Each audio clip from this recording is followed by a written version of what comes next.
In the summer of 1941, the German army, the Wehrmacht, stood as the undisputed master of Europe. It was more than just an army. It was a legend, a terrifying myth made real. In less than 2 years, it had redrawn the map of an entire continent, not with diplomacy, but with the brutal, unstoppable logic of fire and steel. The world had watched in stunned disbelief as this new, seemingly invincible force had unleashed a new kind of war upon its enemies.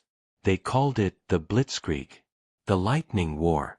It was a symphony of violence, a perfect coordination of panzer divisions, dive bombers, and motorized infantry, all moving in concert, all driven by a revolutionary doctrine of speed and aggression. Poland had been the first to feel its wrath, conquered in a mere 4 weeks. Denmark and Norway had fallen in a matter of hours and days. Then came the masterstroke, the invasion of France. The French army, considered by many to be the most powerful in the world, had prepared for a repeat of the static trench warfare of the First World War. Instead, they were met with a torrent of steel that simply bypassed their vaunted Maginot Line, slicing through the Ardennes forest and encircling the entire Allied army. France, a nation that had bled for 4 years to defeat Germany a generation earlier, was brought to its knees in just 6 weeks. The Wehrmacht had achieved what the Kaiser's imperial army had never could. Their panzers had paraded down the Champs-Élysées. Their swastika flag flew from the top of the Eiffel Tower. The Balkans, Yugoslavia and Greece, had been the next to fall, conquered with an almost casual efficiency. By June of 1941, the German soldier stood astride a conquered continent. From the northern tip of Norway to the sun-baked shores of Crete, from the coast of France to the borders of a nervous Soviet Union, the German sphere of power was absolute. This unbroken chain of stunning victories had forged a unique psychology within the German military. The soldiers, the NCOs, and the officers of the Wehrmacht were not just confident. They were convinced of their own invincibility. They were the most professional, the best trained, and the most combat-experienced soldiers on the planet. Their officer corps, steeped in a centuries-old Prussian military tradition, were the masters of the operational art of war. Their generals, men like Guderian, Rommel, and Manstein, were not just commanders, they were pioneers, tactical geniuses who had revolutionized modern warfare. The average German lancer, the infantryman, was tough, disciplined, and equipped with some of the best weapons in the world, like the lethal MG-34 machine gun. He looked at his defeated enemies, the Poles, the French, the British, and he saw soldiers who were poorly led, poorly trained, and spiritually weak. He looked at his own commanders, at his own comrades, at his own equipment, and he saw only strength. This was the machine that was now coiled on the border of the Soviet Union. An army of over 3 million men. The largest invasion force in the history of human warfare. They were veterans, flush with a sense of their own martial superiority, utterly convinced that their next campaign would be just like the last. A swift, decisive, and glorious victory. They had conquered the West with an ease that had shocked the world.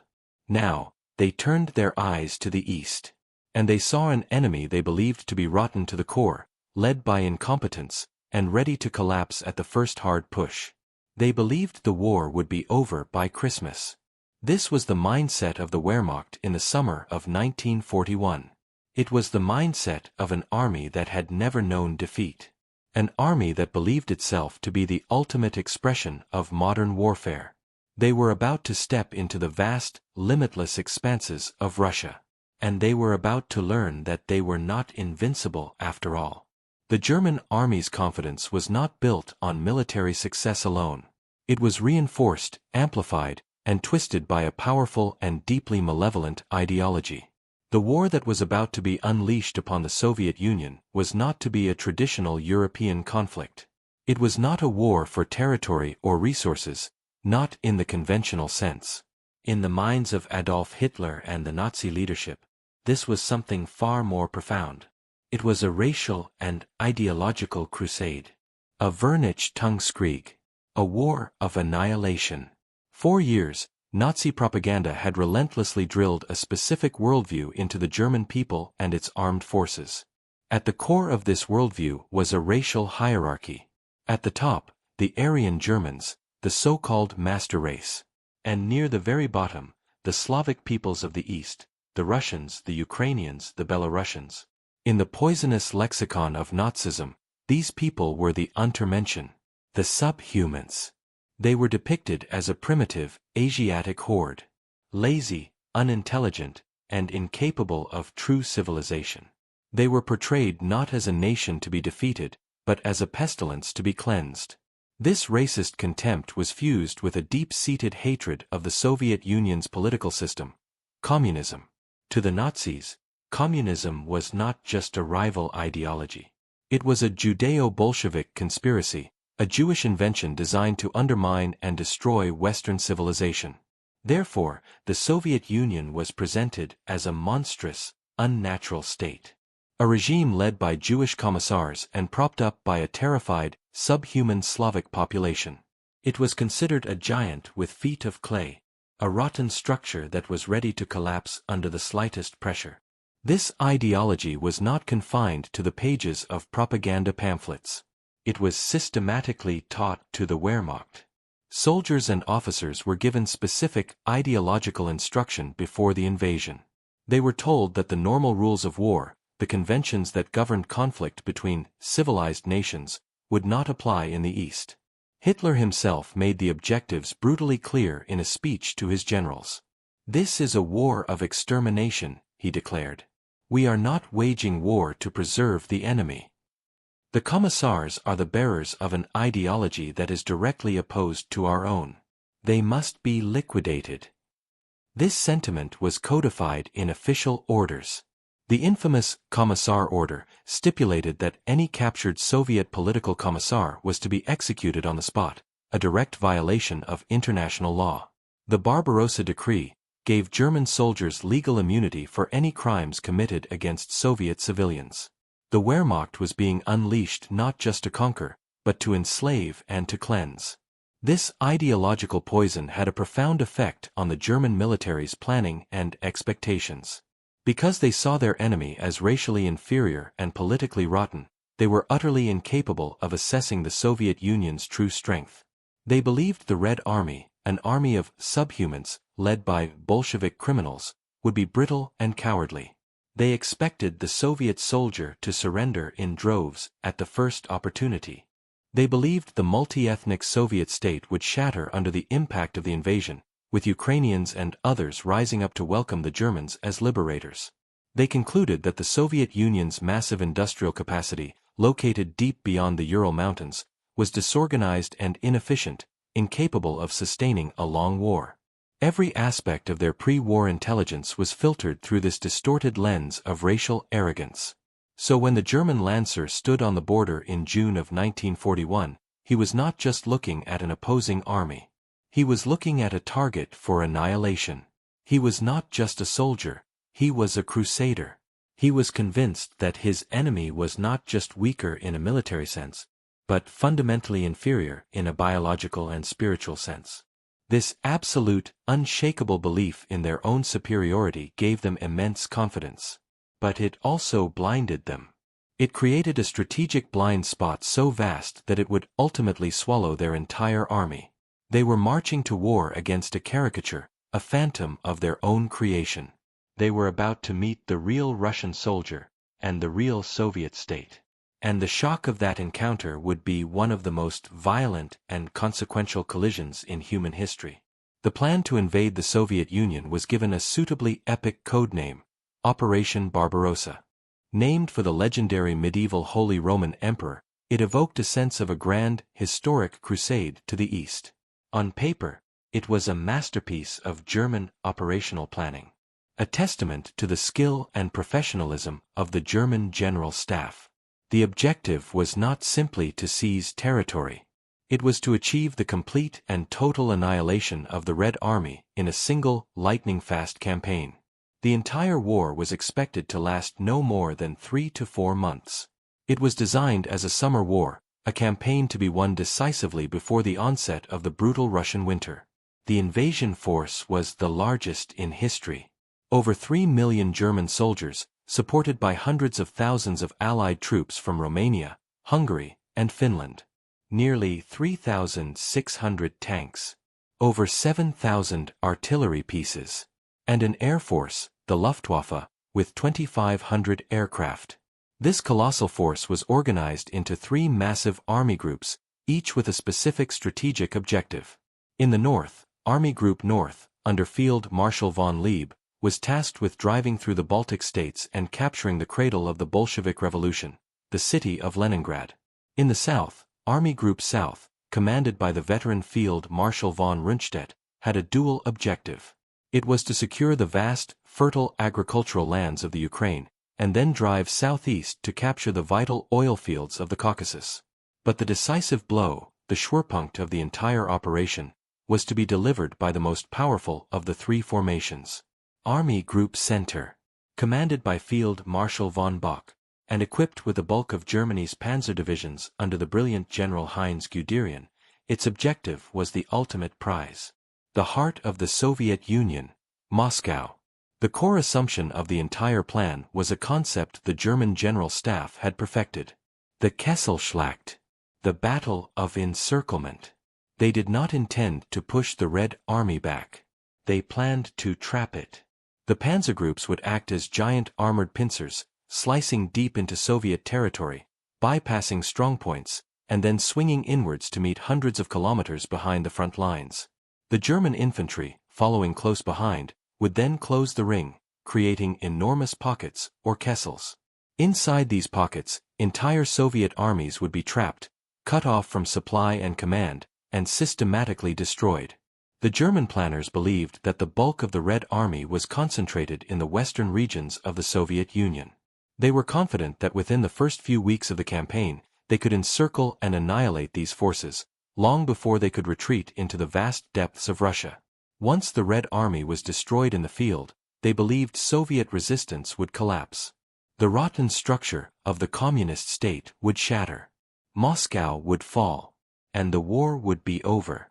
It was a brilliant plan.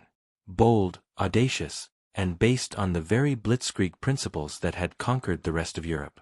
But it was a plan built on a foundation of fatal flaws.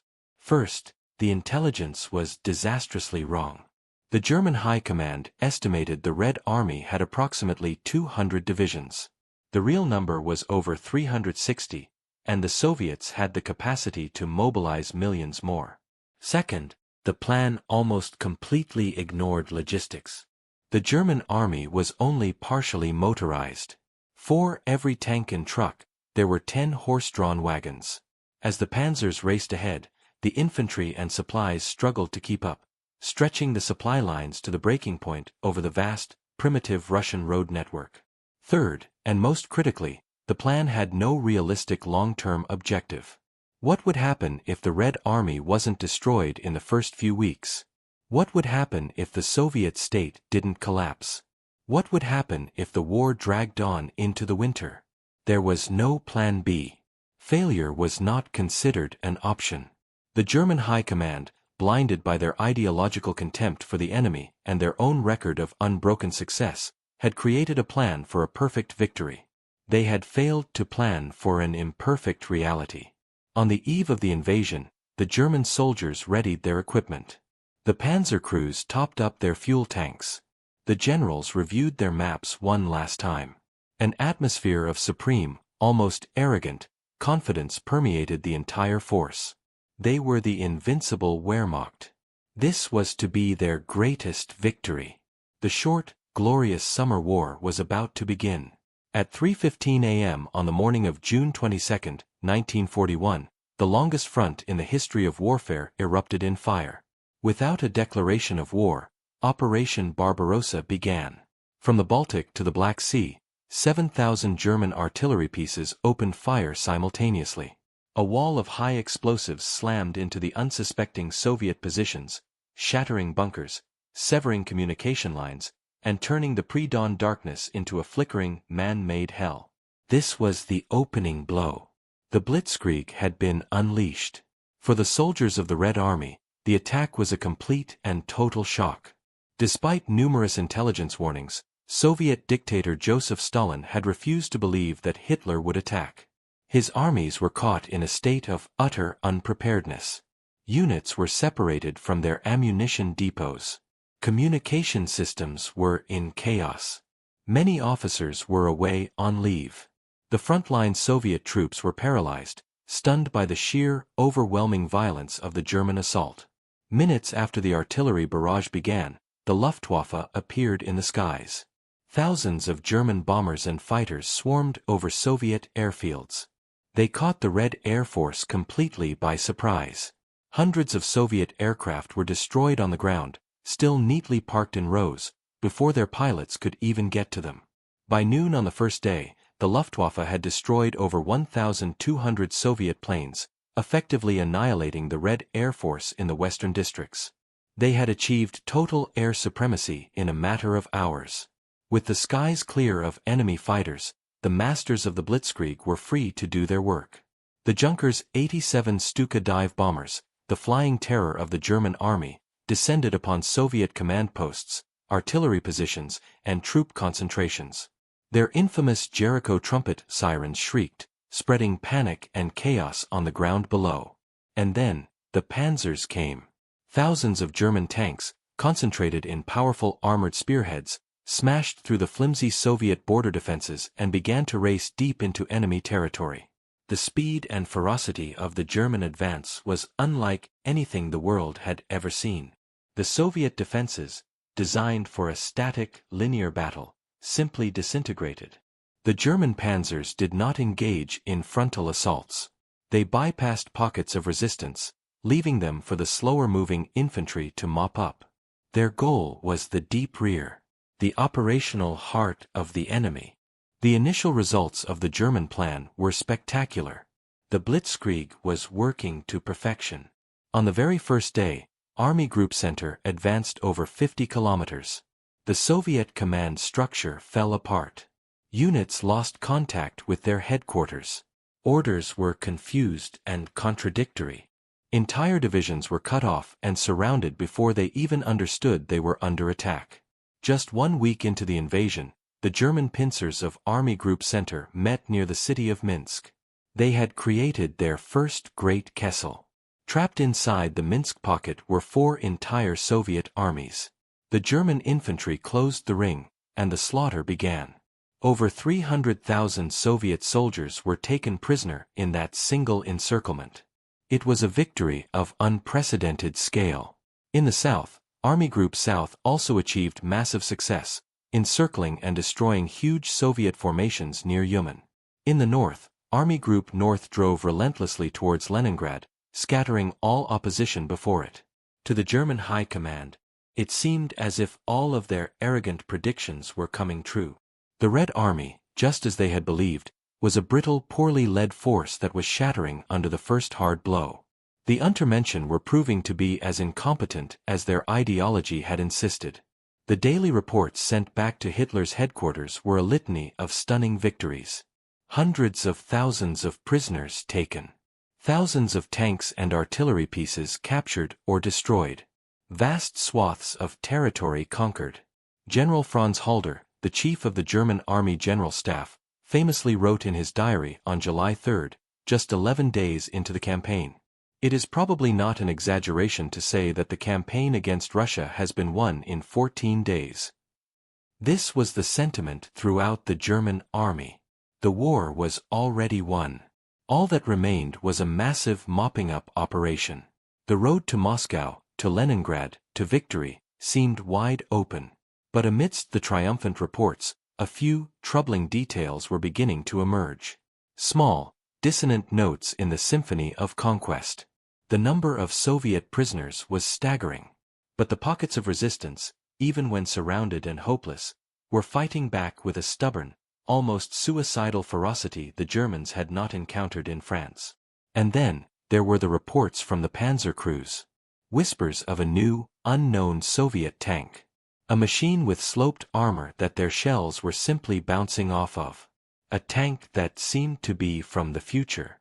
These were, for now, just minor concerns, easily dismissed in the euphoria of the initial victories. But they were the first signs that the war in the East was not going to be the short, glorious summer campaign they had so confidently planned. In the first weeks of the invasion, the German panzer crews felt like gods of the battlefield. Their machines, the Panzer III and Panzer IV, had proven to be the masters of mobile warfare.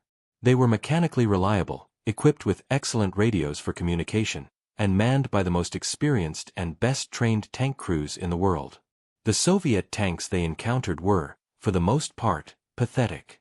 The light BT tanks and T-20 were obsolete, thinly armored, and easily destroyed. German tankers called them flaming coffins. They would brew up and explode with a single, well-placed shot from a German 50mm cannon. Confidence in the Panzer spearheads was absolute. And then, on June 23, just one day after the invasion began, a German reconnaissance unit near the Svir River in Lithuania encountered something new. Something that was not supposed to exist. A Soviet tank of a completely alien design. It had a low, wide profile. Its armor was thick and, most disturbingly, angled back at a sharp, geometric slope. It was armed with a long, powerful 76mm gun. And it was fast. This was the T-34. The German anti-tank gun crews, confident in their proven Pak-36 cannons, opened fire. And a collective shock ran through the German line. Their shells, the same shells that had ripped through Polish and French tanks with ease, simply ricocheted off the T-34's sloped front plate. They bounced off with a loud clang, like pebbles being thrown against a fortress wall. The T-34, ignoring the German fire, continued to advance. It opened fire with its own cannon. The high-velocity shell tore through the front of a German Panzer III, destroying it in a single, catastrophic explosion. The German crews, for the first time, felt a sensation that was entirely new to them. Fear. The reports that began to filter back to German headquarters were initially disbelieving. General Heinz Guderian, the father of the Blitzkrieg, was confronted by his panicked panzer officers. A German tank commander, whose entire company had been mauled by a handful of T-34s, reported, "It is a monster. Our shells do not penetrate it. It appears from nowhere, destroys our tanks, and disappears. We have nothing that can stop it." This was not an isolated incident. All across the vast front, German units were having their first, terrifying encounters with the T-34, and its even bigger, more monstrous cousin, the KV-1 heavy tank. The German tankers had a term for the feeling of helplessness that came when their main gun was useless against an enemy. They called it Panzerangst, tank fear. And the T-34 was inducing a level of Panzerangst they had never experienced. The standard German anti-tank gun was effectively useless against it, unless it could get a lucky shot at the tracks or the rear at point-blank range. Even the main gun of the Panzer IV, Germany's most powerful tank at the time, could not reliably penetrate the T-34's frontal armor. The only weapon the Germans had that could consistently destroy the T-34 was the legendary 88mm flak gun, a high-velocity anti-aircraft cannon that had been pressed into an anti-tank role. But the 88 was a large, cumbersome weapon, difficult to move and deploy in the heat of a fast-moving battle. The Germans had been blinded by their own success and their racist ideology. They had dismissed Soviet industry as primitive and incapable of producing sophisticated weapons. But the T-34 was not just a good tank. It was arguably the best, most balanced tank design in the world in 1941. It perfectly combined firepower, armor protection, and mobility in a single, war-winning package. And it had been developed and produced in total secrecy. The Germans, in all their meticulous pre-war planning, had no idea it even existed. The psychological impact on the German soldier was profound. The myth of German technological superiority, a core pillar of their confidence, had been shattered. For now, the number of T-34s at the front was still relatively small. The Germans, with their superior tactics, training, and air support, were still able to win the battles. They would outmaneuver the T-34s, calling in Stuka strikes or luring them into ambushes by hidden 88mm guns. But every German soldier, from the generals down to the infantrymen, now knew the truth. The subhuman enemy they had so casually dismissed was capable of producing a weapon that was better than their own. It was the first major crack in the foundation of Operation Barbarossa. A crack that had been opened by the sudden, terrifying, and completely unexpected appearance of Panzer T-34. The T-34 was a technological shock. It was a terrifying problem on the battlefield. But it was a problem the German army, with its tactical flexibility, believed it could eventually solve. Engineers in Germany were already working on more powerful guns and up-armored tanks to counter the new threat. But at the same time, a second and far more profound shock was beginning to dawn on the German high command. It was a shock that had nothing to do with technology. It was a shock of simple, horrifying arithmetic. In the first month of the invasion, the Wehrmacht had performed with a level of success that was almost unparalleled in the history of warfare. The great encirclement battles at Minsk and Smolensk had been staggering victories. The German army had taken nearly 750,000 prisoners. They had destroyed or captured thousands of Soviet tanks and artillery pieces. They had annihilated, by their calculations, the entire pre-war Red Army that they had expected to face. According to the flawless logic of the German General Staff, the war should have been over. The enemy's army had been destroyed. His main forces had ceased to exist. All that should have remained was to occupy the territory. But the war was not over. In fact, it seemed as if it had barely begun. Because as soon as one Soviet army was encircled and destroyed, another would appear to take its place. German generals, who had confidently reported the annihilation of all enemy forces in their sector, would find their panzer spearheads blunted by fresh, fully equipped Soviet divisions that had seemingly materialized out of thin air. Franz Halder, the same general who had declared the war won in 14 days, now found his diary entries taking on a new and deeply worried tone. In mid-August, he wrote, "We underestimated the Russian colossus.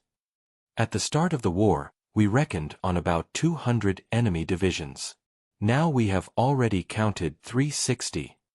When a dozen of these divisions are destroyed, the Russians raise another dozen. The time factor is in their favor, as they are near their own resources, while we are moving farther and farther away from ours." This was the second great shock of Barbarossa. The realization that the Soviet Union was not a country. It was a continent. And it possessed a reservoir of manpower that was, for all practical purposes, limitless.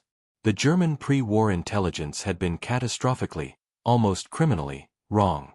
They had failed to grasp the Soviet Union's immense capacity for mobilization. They had failed to understand that for every soldier at the front, there were 5 more in training, deep behind the Ural Mountains. For the German soldier on the ground, this reality was a terrifying, grinding experience.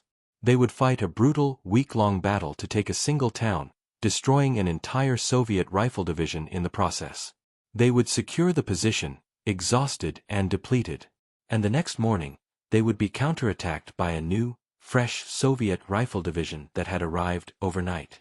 It was a war against a hydra. For every head they severed, 2 more seemed to grow in its place.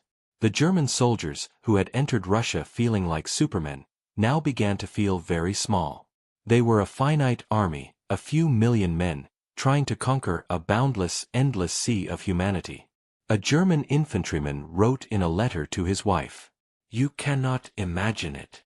The distances are enormous. We have been marching for weeks, and still there is only Russia.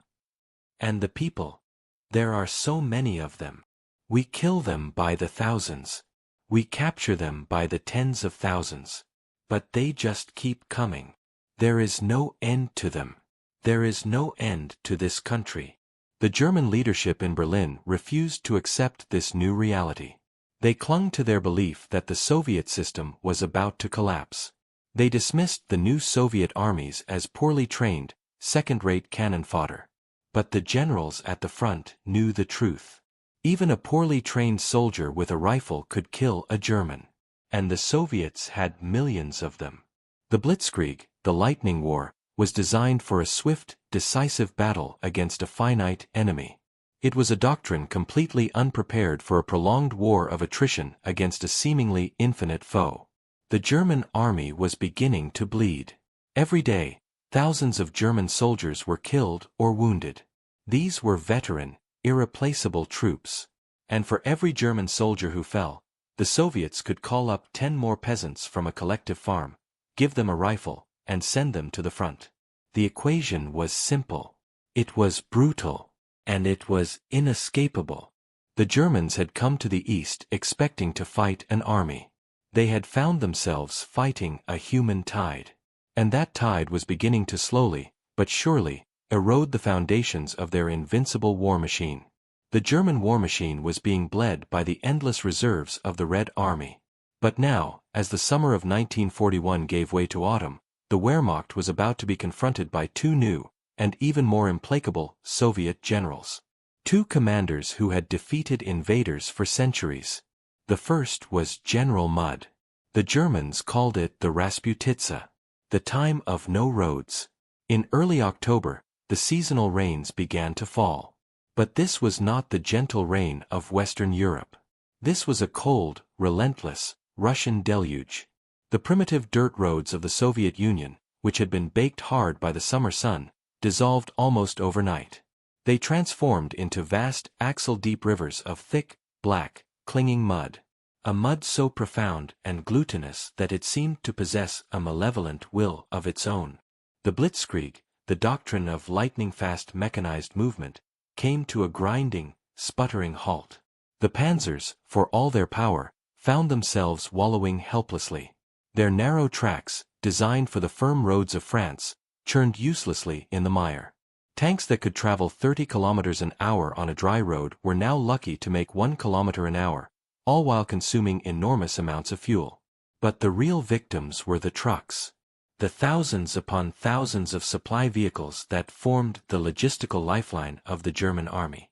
These were, for the most part, standard commercial trucks, not specialized military vehicles. They had two-wheel drive. They had insufficient ground clearance. And in the Rasputitsa, they were completely, hopelessly, useless. Entire supply columns became stuck, stretching for miles, their wheels sunk to the hubs in a sea of mud. Horses, which still pulled the majority of German artillery and supply wagons, collapsed from exhaustion, their legs broken as they tried to pull cannons from the muck. The German army was being paralyzed. Not by enemy action but by the land itself. The panzer spearheads, which had raced so far ahead, were now cut off, stranded deep in enemy territory with dwindling supplies of fuel, ammunition, and food. The infantry, forced to march, found every step to be a monumental struggle. They were caked in mud from head to foot, their movements slow and agonizing. The Rasputitsa brought the great German offensive to a virtual standstill for several crucial weeks. And then, as the mud began to freeze in the first weeks of November, the second, and far more terrible, general arrived. General Winter. The German High Command, in their arrogant certainty of a swift summer victory, had made a catastrophic logistical blunder. They had failed to equip their army for a winter war. The German soldiers were still wearing their light, summer uniforms. They had no winter coats, no insulated boots, no gloves, no white camouflage. The machines of the Blitzkrieg were equally unprepared. The oil in the tanks and trucks thickened to the consistency of tar in the sub-zero temperatures. Engines refused to start. Gun breeches froze solid. The delicate mechanisms of the machine guns jammed. The German soldier, who had felt like a master of the world in June, was now a pathetic, shivering figure, utterly at the mercy of the elements. Frostbite became a greater enemy than the Red Army. Men suffered horrific injuries from the cold. Fingers, toes, noses, and ears turned black and died. Tens of thousands of German soldiers would become casualties without ever seeing an enemy soldier, their bodies simply giving out in the face of a cold so extreme it defied their imagination. A German corporal wrote in his diary, "The cold is our deadliest enemy. At night, it creeps into our bones. We huddle together for warmth, but there is no warmth. Sentries have been found frozen solid at their posts. To fall asleep is to die. This is not a land for human beings. It is a land of endless, white death." The land itself was fighting back. It was a vast, hostile, and utterly unforgiving entity. It slowed the German advance to a crawl with its mud. It froze the German soldier to death with its cold. The great, invincible Wehrmacht, the most sophisticated army in the world, had been brought to its knees by two of the oldest and most brutal forces in nature. The short summer war was now a distant, almost laughable memory. This was a new war. A war for simple survival. And it was a war the Germans were tragically, and fatally, unprepared to fight. The German soldier was freezing. He was starving. He was exhausted. His advance had been slowed to a crawl by the mud and the snow. But the enemy in front of him, the Soviet soldier, was suffering just as badly, if not worse. He was often poorly trained, equipped with a second-rate rifle, and commanded by officers who had been decimated by Stalin's pre-war purges. By all the conventional logic of warfare, the Red Army should have collapsed. Morale should have shattered. Mass surrenders should have been a daily occurrence. But it did not collapse. And the reason it did not collapse was because this was not a conventional war. The Soviet soldier was being driven by forces that the Germans, with their professional military mindset, could not fully comprehend. The first and most powerful of these forces was terror. Joseph Stalin, the absolute and ruthless dictator of the Soviet Union, responded to the German invasion not with military finesse, but with savage, iron-fisted brutality. He recognized that his army was on the verge of disintegration. His answer was to make the prospect of retreating more terrifying than the prospect of facing the German army. Special units of the NKVD, the dreaded secret police, were formed into blocking detachments. Their job was simple. They were positioned behind the regular Red Army troops. And they were given orders to shoot any soldier who attempted to retreat without authorization. The Soviet soldier was trapped. To his front, the German machine guns. To his rear, the machine guns of his own government. But the terror came from the top down as well. Stalin issued a series of draconian orders. Order 270 declared that any officer or commissar who surrendered was automatically a traitor. Their families were to be arrested and punished.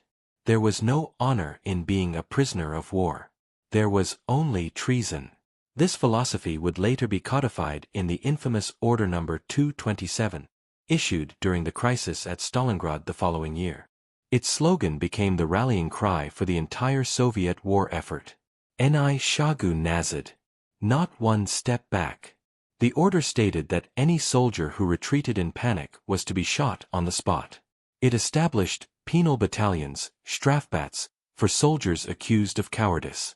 These were suicide units, sent on the most hopeless missions, like clearing German minefields by simply walking across them. It was a system of discipline built on fear, coercion, and the utter disposability of the individual soldier. But terror was not the only force at play. The Germans themselves were the Red Army's most effective recruiting sergeant. The Wehrmacht's brutal occupation policies, the mass executions of civilians, the enslavement of local populations, and the deliberate starvation of millions of Soviet prisoners of war. News of these atrocities spread like wildfire. It killed any hope that the Germans were coming as liberators.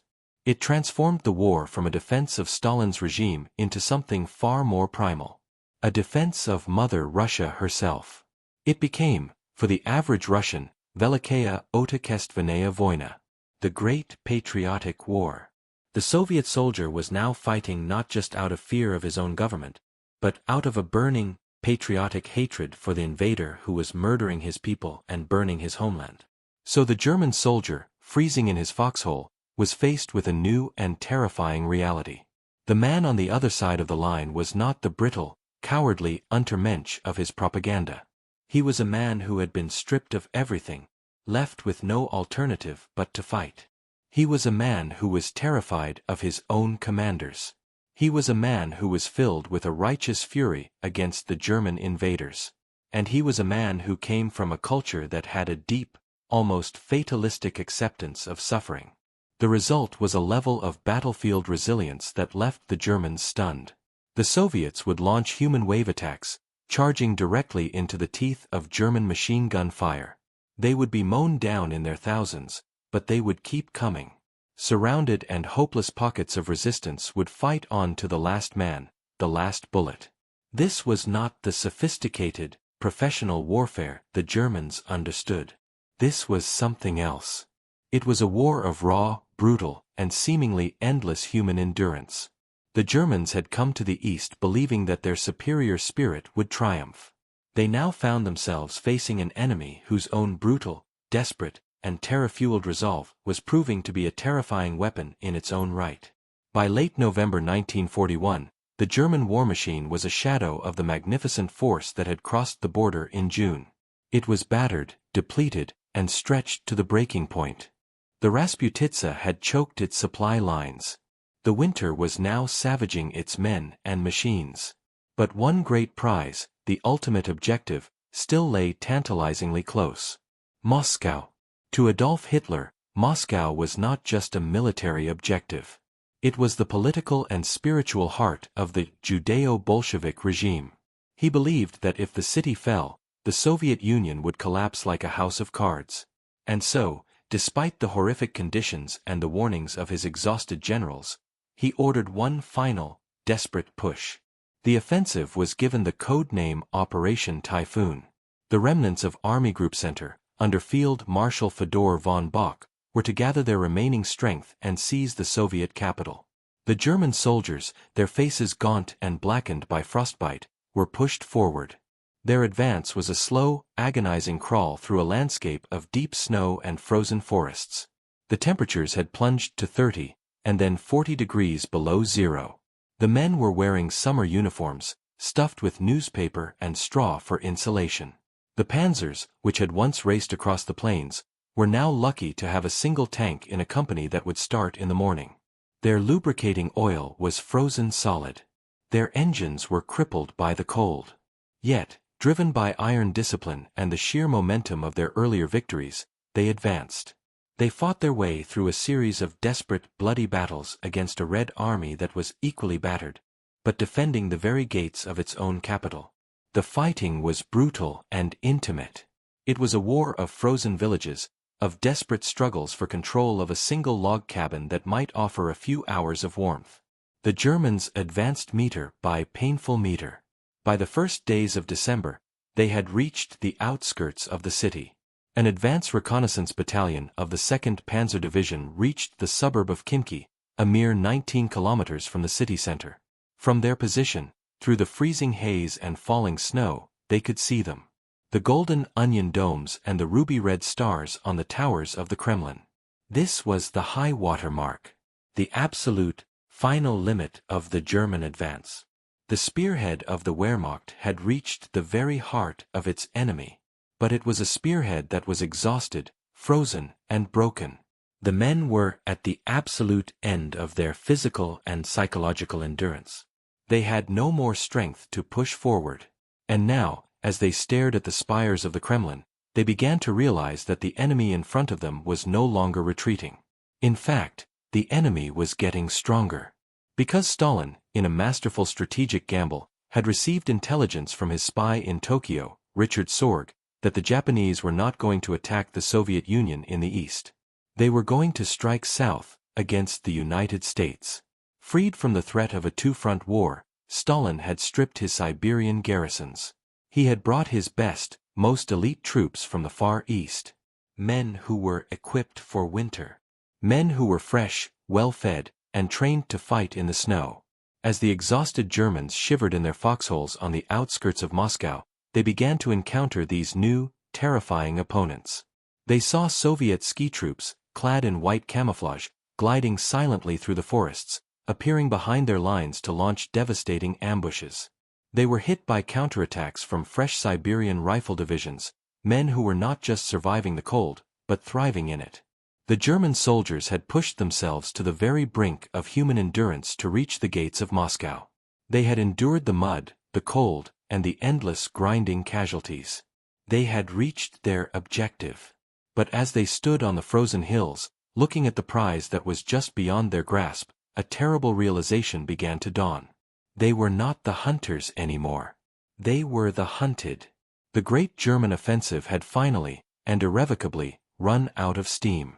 And the Red Army, which they had declared destroyed months ago, was about to unleash a counterpunch of epic and terrifying proportions. The German soldiers on the outskirts of Moscow were not just exhausted. They were dangerously overextended. Their front line was a series of disconnected, frozen strongpoints, a thin crust of humanity stretched for hundreds of kilometers.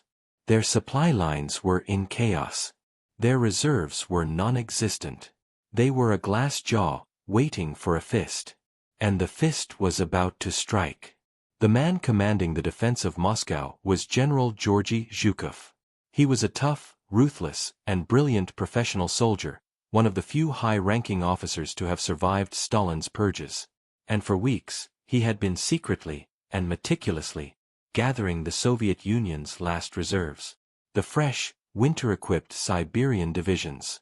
Hundreds of new T-34 tanks, which had been rolling off the production lines of factories evacuated to the Ural Mountains. And over 1,000 aircraft. While the Germans had been bleeding themselves white in their final push, Zhukov had been assembling a massive striking force. On the morning of December 5, 1941, he unleashed it. Along a 300-kilometer front north and south of Moscow, 1 million fresh Soviet soldiers, supported by over 700 tanks, smashed into the depleted and freezing German lines. For the German Lancer, it was a waking nightmare. They were huddling in their frozen foxholes, barely able to function in the minus 35-degree temperatures. And suddenly, the horizon in front of them erupted. A massive Soviet artillery barrage, the likes of which they had never experienced, tore their positions apart. Then, through the swirling snow, came the terrifying silhouettes of the T-34 tanks, their wide tracks allowing them to move easily over the deep snow. And behind the tanks, an ocean of humanity. Waves of Soviet ski troops, clad in white, gliding almost invisibly through the winter landscape. And masses of Soviet infantry, wrapped in thick winter coats, charging forward, their battle cry of "Ura!" echoing across the frozen plains. The German lines, brittle from the cold and exhaustion, did not just bend. They shattered. The Soviet ski troops bypassed the German strongpoints, slicing deep into the rear, cutting supply lines and creating chaos. The T-34s smashed through the German defenses, their guns destroying the frozen German anti-tank cannons and machine gun nests. The German soldiers, who for 6 months had known only victory and advance, were now faced with an unthinkable reality. Defeat. Panic began to set in. For the first time in the Second World War, the invincible Wehrmacht was forced into a full-scale retreat. But a retreat in the depths of the Russian winter was a death sentence. The soldiers abandoned their heavy equipment, their frozen artillery, their useless tanks. They tried to flee westward, on foot, through the deep snow. The Soviet partisans, who had been hiding in the forests, now emerged to harry and ambush the retreating columns. The Red Air Force, now operating with impunity, strafed the German soldiers from above. The retreat became a rout. The proud conquerors of France were now a desperate, freezing mob, fighting for their own survival. In Berlin, the news from the front caused a crisis. Hitler, furious and disbelieving, refused to authorize a general withdrawal to a more defensible line. He issued his own, not one step back, order. He demanded that his soldiers stand and fight, to hold their ground at all costs. He fired his most experienced generals, including Guderian and von Bock, replacing them with more compliant commanders. This decision, while tactically insane in some areas, may have paradoxically saved Army Group Center from complete annihilation. By forcing his men to stand and die in place, Hitler prevented the retreat from turning into a total collapse like Napoleon's had a century earlier. But the cost was horrific. The German army suffered hundreds of thousands of casualties. Not just from the fighting, but from the cold. They had been driven back, in some places, over 250 kilometers from Moscow. The immediate threat to the Soviet capital was over. The psychological impact of the defeat was immeasurable. The myth of the Wehrmacht's invincibility, the core belief that had fueled the entire German war effort, had been shattered. It had been broken in the snows before Moscow. The German soldier now knew that he could be defeated. He now knew that the subhuman enemy was capable of mounting a sophisticated, powerful, and victorious offensive. The short, glorious summer war was well and truly over. The Blitzkrieg was dead. And a long, grinding, and monstrous war of attrition had just begun. It was a war that Germany, for all its initial success, was now destined to lose. The official communiques from the front, read by propagandists in Berlin, spoke of a successful shortening of the line and a planned, elastic defense. But in the private letters, the secret diary entries, and the closed-door meetings of the German High Command, a different, and far more terrifying, story was being told. The men who had planned and executed Operation Barbarossa, the masters of the Blitzkrieg, were now forced to confront the full, catastrophic scale of their miscalculation. Their professional world, a world built on the precise, predictable mathematics of warfare, had been turned upside down. General Heinz Guderian, the brilliant pioneer of panzer warfare, had been one of the most optimistic and aggressive commanders in June. By the winter, he was a man in despair. After being dismissed by Hitler for ordering a tactical retreat, he wrote a scathing assessment of the situation. The bitter cold, the lack of shelter, the poor clothing, the heavy losses of men and equipment, and the appalling state of our fuel supplies, all this makes the present situation a very gloomy one. Only he who saw the endless columns of our freezing soldiers, and the misery of the wounded, can truly judge the events of this winter. I have seen enough of the Russian to know that we are not his superior. The Russian soldier is tough, and the vastness of his country allows him to retreat indefinitely. This was a stunning admission. The man who had perfected the art of the quick, decisive victory was now admitting that he was trapped in a long, unwinnable war. General Franz Halder, the chief of the General Staff, had gone from declaring victory in 2 weeks to a state of near-nervous collapse. His private war diary, once a record of triumphs, now became a chronicle of dawning horror. He meticulously documented the impossible numbers. The hundreds of new Soviet divisions they had failed to predict. The staggering, unsustainable casualty rates his own armies were suffering. In one entry, he wrote a chilling, almost poetic summary of their predicament. The Russian is a block of granite. You can hit him as hard as you like, and all you do is chip off a few splinters. This was the private nightmare of the German General Staff. They were professional soldiers, men who understood the unforgiving logic of logistics and attrition. And they could now see, with a terrifying clarity, that the war in the East was mathematically unwinnable. They had started the war with a finite number of men and machines. The enemy, it now seemed, had an infinite supply of both. They had planned for a war that would last 1 season. They were now facing a war that would seemingly have no end. The psychological shock was profound. These were the men who had been hailed as the greatest military minds in the world. And they now knew, in the privacy of their own thoughts, that they had led their magnificent army into a catastrophic trap. They had fallen victim to their own hubris, and to the ideological blindness of their Führer. Field Marshal Fedor von Bock, the commander of the ill-fated drive on Moscow, wrote of the change he saw in his men. The Lancer of today is no longer the carefree, confident soldier who crossed the border in June. He has become old. He is silent. He has seen too much. He has seen the endless plains, the endless mud, and the endless columns of Russian prisoners who are immediately replaced by more. And he has seen the T-34. He no longer speaks of a quick victory. He now speaks only of survival. This was the terrible truth that was hidden from the German people, but was agonizingly clear to the men in command. The Blitzkrieg, the weapon of the quick war, was useless in a long war. The German army, the army of the quick war, was now trapped in a long war. A war against a country that was too big to conquer. A war against an army that was too vast to destroy. And a war against a winter that was too cold to endure. The generals knew it. The soldiers at the front knew it. The short, glorious summer campaign was over.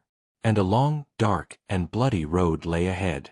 A road that they now suspected, in their darkest moments, could only lead to one place. Total and absolute defeat. The spring of 1942 brought a thaw to the Russian plains, and a temporary reprieve for the shattered German army. They had survived the winter. Barely. The Wehrmacht had suffered over 1 million casualties on the Eastern Front. It had lost thousands of tanks, artillery pieces, and trucks. The invincible army of 1941 was gone forever, its best and most experienced men now lying dead in the Russian snow. But the German war machine, though grievously wounded, was not yet broken. It was still a formidable and dangerous force. And Adolf Hitler, refusing to accept the lessons of the winter, was determined to regain the initiative. He could no longer launch an offensive along the entire front. His army was too weak for that. So he focused all his remaining strength on a single, decisive objective in the south. The oil fields of the Caucasus. The summer offensive of 1942, Case Blue, was another stunning initial success. The revitalized German panzer divisions smashed through the Soviet lines and raced across the steppes. It seemed as though the glory days of the Blitzkrieg had returned. But this was a different war now. The German soldiers were different. They were more cautious, more weary. The easy confidence of 1941 was gone, replaced by a grim professionalism. And the Red Army was different. It was still often poorly led, and it still suffered horrific losses. But it no longer panicked. It no longer disintegrated.